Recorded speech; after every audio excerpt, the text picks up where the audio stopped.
لك الحمد یا اللہ والصلاة والسلام علیک یا رسول اللہ، اما بعد فاعوذ باللہ من الشیطان الرجیم، بسم اللہ الرحمن الرحیم۔ دعا کے اندر نبی کریم صلی اللہ علیہ وسلم کا اللہ کی بارگاہ میں وسیلہ پیش کرنا، اس کا مطلب کیا ہے اور اس کی شرعی حیثیت کیا ہے؟ دیکھیں، دعا کے اندر نبی کریم صلی اللہ علیہ وسلم کا وسیلہ پیش کرنا، اللہ کی بارگاہ میں آپ کے وسیلہ پیش کرنے کا مطلب یہ ہے کہ اپنے اور رب کے درمیان حضور کی ذات کو وسیلہ بنانا کہ حضور صلی اللہ علیہ وسلم اللہ کے مقرب بندے ہیں اور اللہ کے محبوب بندے ہیں، اور اللہ اپنے محبوب بندوں کی سنتا ہے، ان کی شفاعت کو قبول فرماتا ہے۔ لہذا اس نیت کے ساتھ وسیلہ بنانا کہ یہ میرے اور رب کے درمیان قبولیت دعا کے لیے وسیلہ ہیں، ذریعہ ہیں، اللہ ان کی شفاعت کو میرے حق میں قبول فرمائے گا، یہ بالکل جو وسیلہ ہے یہ شرعاً جائز ہے، اس میں کسی قسم کا کوئی مسئلہ نہیں ہے، بلکہ ان نیک صالحین اور انبیاء کے ذکر کی وجہ سے اس کی برکت بھی نصیب ہوتی ہے، اور جو دعا ہوتی ہے وہ اللہ کی بارگاہ میں شرف قبولیت کو بھی پہنچ جاتی ہے۔ لیکن بعین ہی اسی وسیلے کو مفتی طارق مسعود دیوبندی نے معاذ اللہ ناجائز و حرام اور شرک تک کہہ دیا ہے۔ چنانچہ مفتی طارق مسعود دیوبندی سے اس حوالے سے پوچھا گیا کہ دعا کے اندر اگر کوئی نبی کا وسیلہ پیش کر لے کہ نبی کے وسیلے سے میری دعا کو قبول فرما، تو حضور کا وسیلہ دعا میں پیش کرنا کیسا ہے؟ تو مفتی طارق مسعود دیوبندی نے اس حوالے سے جواب دیا کہ اگر تو وسیلے کا مطلب یہ ہے کہ نبی کو درمیان میں واسطہ بنا رہا ہے اور نبی اللہ سے سفارش کریں گے، معاذ اللہ یہ حرام ہے، یہ شرک ہے، یہ ناجائز ہے، یعنی حضور کو واسطہ بنانا اور حضور صلی اللہ علیہ وسلم اللہ کی بارگاہ میں سفارش کریں گے، شفاعت کریں گے، تو معاذ اللہ اس کو حرام اور ناجائز اور شرک تک کہہ دیا ہے۔ جیسا کہ ویڈیو کے اندر آپ دیکھ سکتے ہیں کہ کس انداز کے اندر مفتی طارق مسعود دیوبندی رسول اللہ صلی اللہ علیہ وسلم کے وسیلے کو معاذ اللہ حرام، شرک اور ناجائز قرار دے رہا ہے۔ دلاور بھائی، جب کوئی شخص یہ کہتا ہے نا اللہ نبی کے طفیل یا نبی کے وسیلے سے میری دعا قبول کر لے، تو اس سے اس کی نیت پوچھی جائے گی۔ وسیلے کا مطلب اگر یہ ہے کہ نبی کو درمیان میں واسطہ بنا رہا ہے اور نبی اللہ سے سفارش کریں گے، اور یا نبی گویا اللہ سے یہ کام کروا دیں گے، تو یہ تو غلط ہے۔ اس نیت سے وسیلہ یہ بالکل حرام ہے، شرک ہے، ناجائز ہے۔ اور اگر آپ کی نیت یہ ہے کہ نبی کے وسیلے سے، یعنی نبی کے محبت اور نبی کے تعلق کے وسیلے سے، کہ ہم نبی کے امت میں ہیں، تو اللہ ہم نبی کے امتی ہیں اور تو نبی صلی اللہ علیہ وسلم سے محبت کرتا ہے تو آپ کے امتیوں کو بھی خاص رعایت کرتا ہے، تو نبی کے وسیلے کا مطلب نبی کے امتی ہونے کے وسیلے سے، یا نبی سے ہمیں محبت ہے اس وسیلے سے، تو یہ پھر وسیلہ بالعمل ہی ہے اور وہ بالاتفاق جائز ہے۔ مفتی طارق مسعود دیوبندی نے کہا کہ اگر اس کی نیت یہ ہے، وسیلے سے دعا کے اندر حضور کے وسیلے سے اگر اس کی نیت یہ ہے کہ نبی کے تعلق کے وسیلے سے، کہ ہم نبی کے امتی ہیں اور تو نبی کے وسیلے سے، یعنی نبی سے محبت اور تعلق کے وسیلے سے، نبی کے امتی ہونے کے وسیلے سے، یا نبی سے محبت ہے اس وسیلے سے دعا قبول فرما، تو یہ کہتے ہیں کہ یہ وسیلہ بالعمل ہے اور یہ بالاتفاق جائز ہے۔ اب یہاں پر جو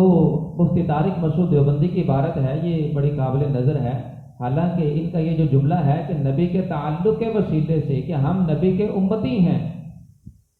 اب یہ جو جملہ ہے یہ بھی نبی کریم صلی اللہ علیہ وسلم کے ساتھ تعلق کو ثابت کر رہا ہے، اور اس میں بھی غور کیا جائے تو حضور کی ذات ہی کو بیچ میں وسیلہ اور ذریعہ بنایا جا رہا ہے۔ تو بہرحال کم از کم مفتی طارق مسعود دیوبندی اتنا تو مان گئے کہ عمل کا وسیلہ جائز ہے،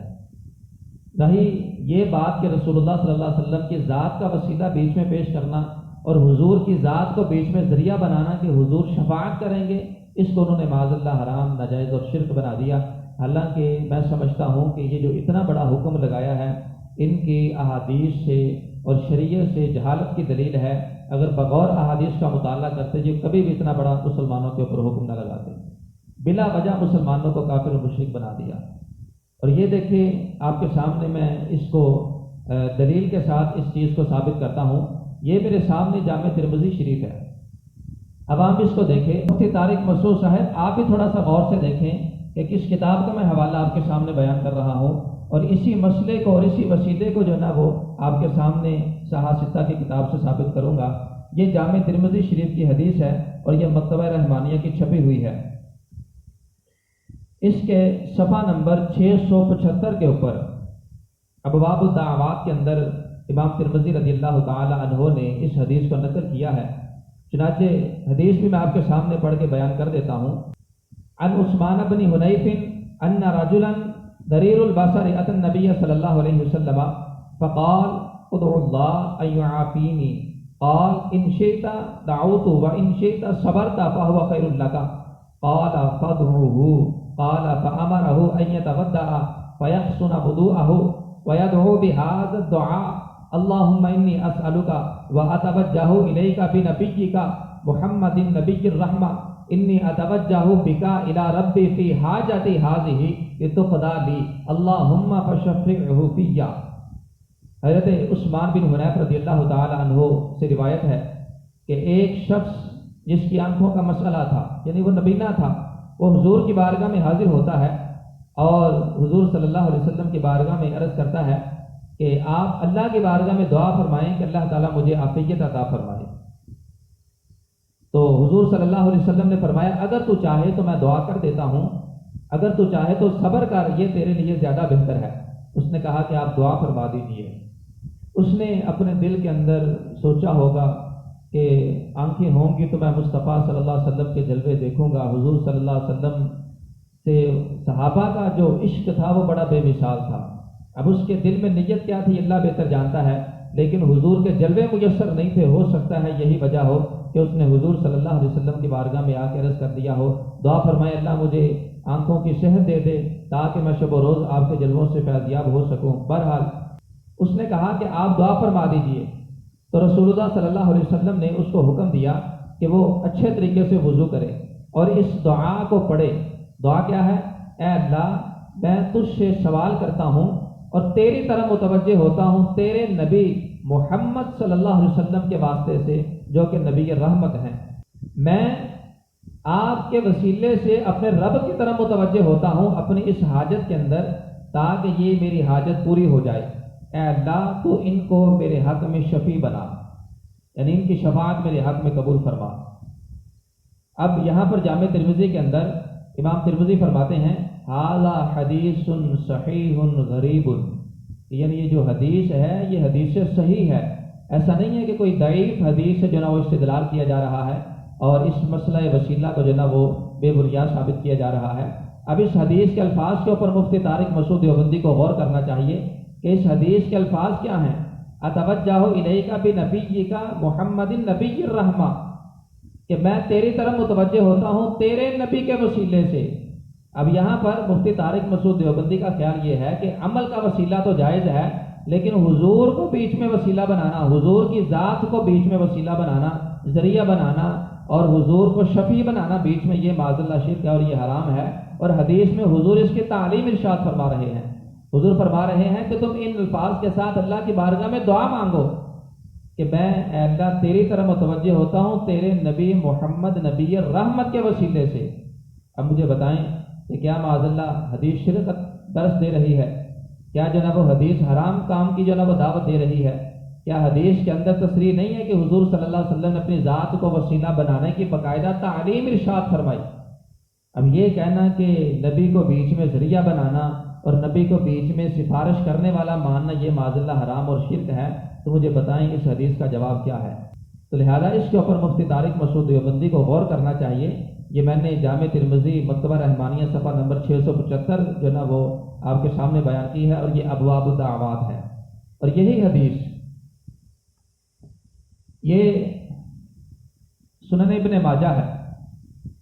عوام اہل سنت اس کو غور سے دیکھیں،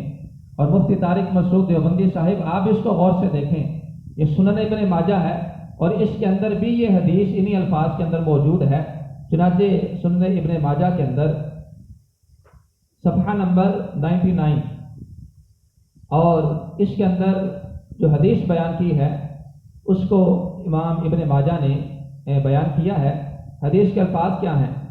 یہ بھی حدیث حضرت عثمان بن حنیف رضی اللہ تعالی عنہ سے ہے۔ ان رجلا ضریر البصر اتى النبي صلی اللہ علیہ وسلم فقال ادعو الله لي ان يعافيني فقال ان شئت اخرت لك وهو خير وان شئت دعوت فقال ادعوه۔ فأمره أن يتودع فيحسن وضوءه ويصلي ركعتين ويدعو بهذا الدعاء اللهم إني أسألك وأتوجه إليك بمحمد نبی الرحمہ. اب اس حدیث کے اندر جو الفاظ ہیں وہ تھوڑے سے فرق کے ساتھ ہیں کہ حضور صلی اللہ علیہ وسلم فرماتے ہیں کہ تو اللہ کی بارگاہ میں متوجہ ہو اور یہ عرض کر کہ اے اللہ میں تیری طرف محمد کے وسیلے سے متوجہ ہوتا ہوں جو کہ نبی الرحمت ہے صلی اللہ علیہ وسلم. اب یہاں پہ جو با ہے یہ محمد صلی اللہ علیہ وسلم پہ داخل ہے. یہ عمل کا وسیلہ نہیں ہے, یہ رسول اللہ صلی اللہ علیہ وسلم کی ذات کا وسیلہ ہے جس کو اس حدیث کے اندر بھی تصریح بیان کیا گیا. اور پھر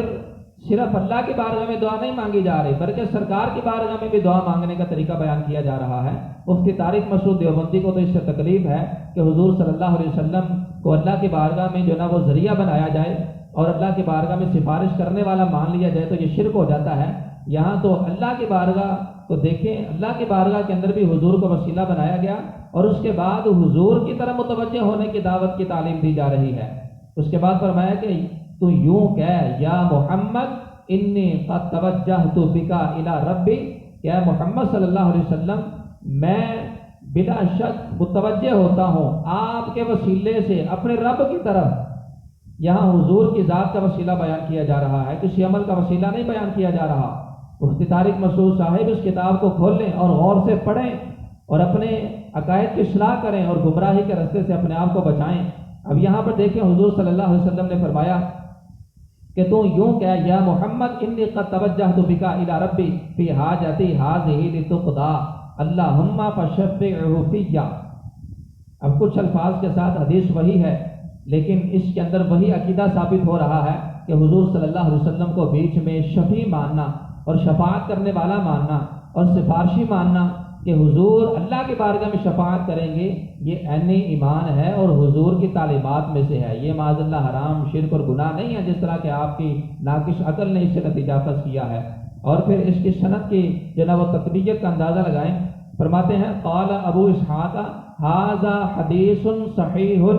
فرمایا کہ یہ جو حدیث ہے یہ بالکل صحیح ہے. اس کی سند کے اندر کوئی راوی ایسا نہیں ہے کہ جو ضعیف ہو, کمزور ہو, جس کے اوپر سوالیہ نشان لگتا ہو کسی بھی اعتبار سے. تو اس اعلیٰ درجے کی صحیح حدیث سے یہ بات ثابت ہو رہی ہے کہ رسول اللہ صلی اللہ علیہ وسلم کی ذات کا وسیلہ بنانا اور حضور کی ذات کو اپنے اور رب کے درمیان لانا اپنی حاجت کو پورا کرنے کے لیے, اور حضور صلی اللہ علیہ وسلم کی مبارک ذات کا وسیلہ بنانا اور حضور کو بیچ میں شفیع بنانا, شفاعت کرنے والا بنانا کہ یا رسول اللہ آپ میری شفاعت, آپ میرے بارے میں, کہ یا رسول اللہ آپ میرے حق میں اللہ تعالیٰ کی بارگاہ میں شفاعت کیجئے کہ اللہ تعالیٰ مجھے میری اس حاجت کو پورا فرما دے.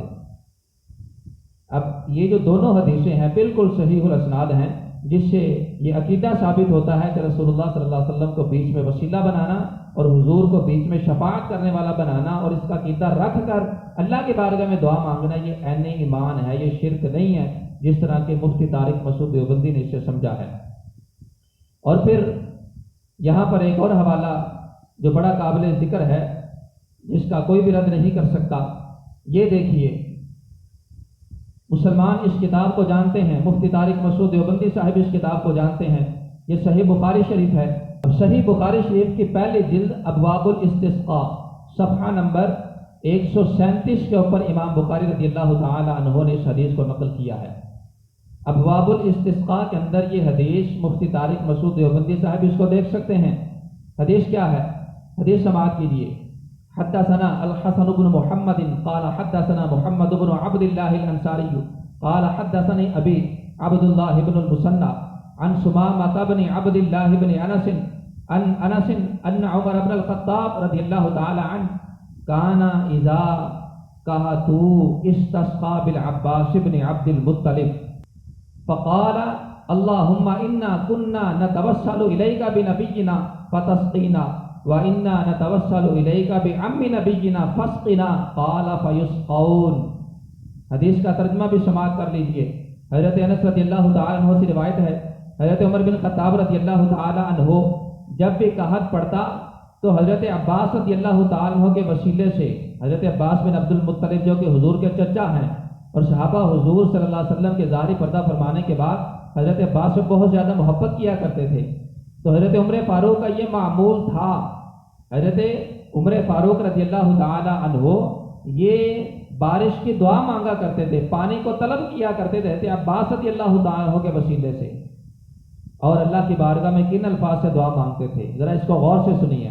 یوں دعا مانگتے تھے، اللہم انا کنا نتوسل الیک بنبینا فتسقینا،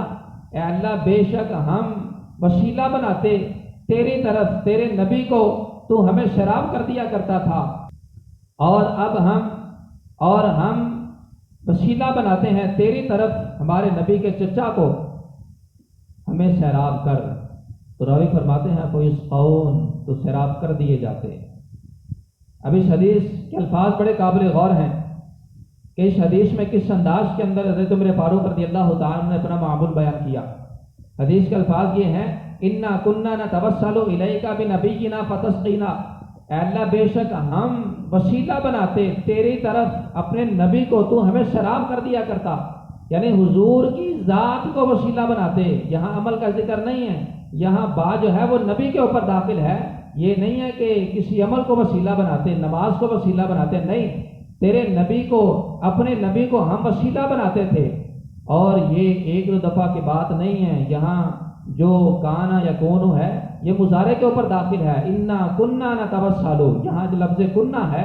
یہ مضارع کے اوپر داخل ہے، اور جب کانا یکون یہ مضارع کے اوپر داخل ہو تو یہ استمرار کا فائدہ دیتا ہے۔ مطلب کیا ہے کہ اپنا عقیدہ بھی بیان کر رہے ہیں اور اپنا عمل بھی بیان کر رہے ہیں کہ ہمیں جب بھی اس چیز کی حاجت ہوتی ہم تیری بارگاہ کے اندر تیرے محبوب صلی اللہ علیہ وسلم کو وسیلہ بناتے تو بارش عطا کر دیا کرتا تھا۔ یعنی یہ ایک دو دفعہ کا عمل نہیں ہے، یہ مسلسل ہماری روٹین ہے۔ کننا نتوسل مضارع کے اوپر کانا یکون داخل ہے، جس سے استمرار کا فائدہ حاصل ہو رہا ہے۔ اور پھر آگے فرمایا، آگے اللہ کی بارگاہ میں عرض کیا، انا نتوسل الیک بعم نبینا، نبی کی ذات تو بڑی بلند و بالا ہے، حضور تو ظاہری پردہ فرما چکے ہیں، ہم حضور کے چچا کو وسیلہ بنا رہے ہیں۔ یہاں پر عم کے اوپر بات داخل ہے، یعنی کسی عمل کو وسیلہ نہیں بنایا جا رہا، حضور کے چچا کی ذات کو وسیلہ بنایا جا رہا ہے، اور حضور کے وسیلے سے وسیلہ بنایا جا رہا ہے، جس سے یہ بات ثابت ہوتی ہے کہ حضور صلی اللہ علیہ وسلم کی ذات کو اور حضور سے نسبت رکھنے والی ذوات کو بھی وسیلہ بنایا جا سکتا ہے۔ طارق مسعود دیوبندی کا موقف اس حد تک تو ٹھیک ہے کہ عمل کو وسیلہ بنایا جا سکتا ہے، لیکن یہ کہنا کہ حضور کو ذریعہ بنانا کہ حضور اللہ کی بارگاہ میں شفاعت کریں گے، اس کو شرک کہنا، اس کو حرام کہنا، اس کو ناجائز کہنا، یہ 100% غلط بات ہے، اور اسلام میں اس طرح کا کوئی کنسپٹ نہیں ہے۔ اسلام تو ہمیں وسیلے کی تعلیم دے رہا ہے، حضور کی حدیث تو ہمیں وسیلے کی تعلیم دے رہی ہیں، اور صحابہ کا جو عمل ہے وہ ہمیں وسیلے کی تعلیم دے رہا ہے کہ حضور کی ذات کو وسیلہ بناؤ، اللہ تعالیٰ تمہاری دعاؤں میں قبولیت کی مٹھاس پیدا فرما دے گا۔ اس لیے عمر فاروق رضی اللہ تعالیٰ عنہ نے عرض کیا، مولا ہم جب بھی تیرے نبی کو وسیلہ بناتے تو ہمیں شراب کر دیا کرتا تھا، اب بھی ہمیں شراب کر دے، اب ہم تیرے نبی کے چچا کو وسیلہ بنا رہے ہیں۔ اور یہاں پر عقلی طور پہ اگر دیکھا جائے تو بڑی حیران کن بات ہے، اور مفتی طارق مسعود دیوبندی کی عقل کے اوپر بڑی حیرت ہوتی ہے کہ جنہوں نے عمل کو تو وسیلہ مان لیا، وسیلہ بالعمل، اور کہا کہ یہ بالاتفاق جائز ہے، اور اس میں ان کی ایک دوسری ویڈیو ہے، اس کے اندر بھی آپ دیکھ سکتے ہیں کہ کس انداز کے اندر جو بخاری شریف میں 3 بندوں والا واقعہ ہے کہ جنہوں نے اپنے اعمال کا وسیلہ پیش کیا، اللہ تعالیٰ نے غار کا منہ کھول دیا اور مصیبت سے نجات مل گئی۔ تو وسیلہ بالعمل کے یہ قائل ہیں کہ وسیلہ بالعمل جائز ہے، لیکن حیرانگی اس بات کے اوپر ہوتی ہے کہ جو عمل ہوتا ہے اس کا تعلق وصف کے ساتھ ہوتا ہے، صفت کے ساتھ ہوتا ہے، اور جو ذات ہوتی ہے اس کا تعلق موصوف کے ساتھ ہوتا ہے۔ جو صفت ہوتی ہے یہ تابع ہوتی ہے، تابع کو وسیلہ مان رہے ہیں، لیکن ذات کو وسیلہ ماننے میں کیا مسئلہ ہے؟ بھئی یہ گناہگار بندے کے عمل کو وسیلہ ماننا ٹھیک ہے ان کے نزدیک، لیکن رسول پاک صلی اللہ علیہ وسلم کی ذات کو وسیلہ ماننا، نیک صالحین کو وسیلہ ماننا، حضور کے چچا کو وسیلہ ماننا، صحابہ کو وسیلہ ماننا، یہ ان کے نزدیک شرک ثابت ہو رہا ہے۔ تو جب وسیلہ بالعمل جائز ہے، ایک چھوٹے درجے کی چیز جائز ہے، تو جو حضور صلی اللہ علیہ وسلم کی ذات ہے، کہاں ہمارے اعمال اور کہاں مصطفیٰ کی ذات؟ تو حضور کی ذات کا وسیلہ کیسے ناجائز و گناہ ہو سکتا ہے؟ کیسے معاذ اللہ شرک ہو سکتا ہے کہ حضور صلی اللہ علیہ وسلم کے بارے میں اتنی بڑی بات کہہ دینا کہ کوئی دعا میں یہ کہے کہ اللہ حضور کے وسیلے سے میری دعا قبول فرما، تو یہ کہنا کہ حضور کو بیچ میں ذریعہ بنانا اور یہ کہ اللہ کے بارگاہ یہ ہماری شفاعت کریں گے، یہ معاذ اللہ حرام ہے، یہ شرک ہے۔ یہ تو ان کی بہت بڑی جرت ہے جناب شریعت مطہرہ کے اوپر، اور بلا وجہ جو شخص کسی مسلمان کو کلمہ گو کو کافر کہتا ہے، اس کا جو کفر ہے وہ اس کے اپنے اوپر لوٹ آتا ہے۔ اس لیے مسلمانوں کو کافر اور مشرک بنانے کے بجائے مفتی طارق مسعود دیوبندی کو چاہیے کہ اپنے اوپر غور کریں اور اپنی خیر منائیں کہ بلا وجہ مسلمانوں کو کافر اور مشرک بنا دیا ہے، یہی کفر آپ کی طرف لوٹ چکا ہے حدیث بارکہ کی روشنی کے اندر۔ اس لیے توبہ کریں اور عقیدہ حق اہل سنت و جماعت کی طرف لوٹ آئیں، جو کہ ہمارا قرآن و حدیث کے مطابق عقیدہ ہے، سنیوں کا اور اہل سنت کا عقیدہ ہے کہ دعا کے اندر اللہ تعالیٰ کی بارگاہ کے اندر وسیلہ بنانا، کہ حضور صلی اللہ علیہ وسلم کی ذات کو ذریعہ بنانا کہ حضور کی برکت سے اللہ دعا کو قبول فرمائے گا، کہ حضور اللہ کے محبوب بندے ہیں اور محبوبوں کی بات سنی جاتی ہے، ان کی ذات کا جو ہے وہ لحاظ رکھا جاتا ہے۔ حضور کی ذات کو وسیلہ بنانا، حضور صلی اللہ علیہ وسلم کے جو ہے وہ اعمال کو وسیلہ بنانا، اور حضور سے نسبت رکھنے والی اشیاء کو وسیلہ بنانا، اور یہ نیت کرنا کہ حضور ہماری شفاعت اللہ کی بارگاہ میں کریں گے، ہمارا مسئلہ اور ہماری حاجت پوری ہو جائے گی، یہ بالکل شریعت مطہرہ کے اندر جائز ہے، اس میں کسی قسم کی قباحت موجود نہیں ہے۔ اللہ رب العزت ہم سب کو جو کچھ سنا اس پر عمل کی توفیق دے، صراط مستقیم پر قائم و دائم فرمائے، آمین بجاہ نبی الامین صلی اللہ علیہ وسلم۔